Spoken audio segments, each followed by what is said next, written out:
ژوندي ده نو میاشت به دې تېره شي چې د چا غټه ده 10-15 ورځې به که یو وخت هم پې ستاسو په ارامه تېر شي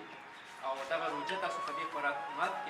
ماته کې نو انشاءالله تعالی دا به زمونږ او ستاسو دپاره د نجات ذریعه جوړېږي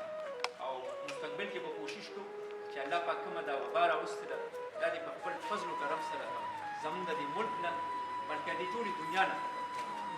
او الله دې حالات ښه کړي نو انشاءالله تعالی ستاسو چې څومره سکولونه دي زمونږ به دا به کوشش وي چې ټولو ته پرسنلي وزټ وکړو نورې چې دلته کومې ستونزې دي په هغې باندې به انشاءالله تعالی کار کوو دنیا کې ښه خلک ډېر خو بس دا یو څو بې خونده وي پکې د هغې د لاسه اکثر بس بیا دا ښه خلک د هغې هغه چې کومه حوصله وي هغه وکوي نو ستاسو ټولو ډېره مننه او بښنه غواړم تاسو انتظار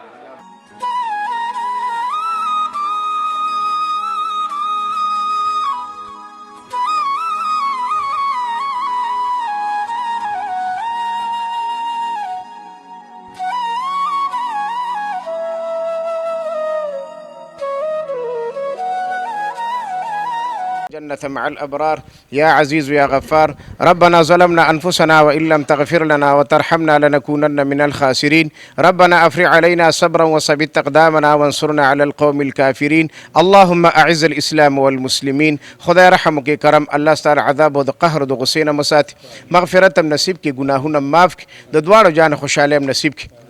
مصائب او تکالیف او مشکلاتو نه مساتي د ملک پاکستان کې چې کوم وبا راغلی ده نور څومره اسلامي ملکونو کې راغلي الله رب العالمین په خپل فضل او د خپل حبیب په خاطر دا وبا د ملک دنیا نه ختمه او دا کم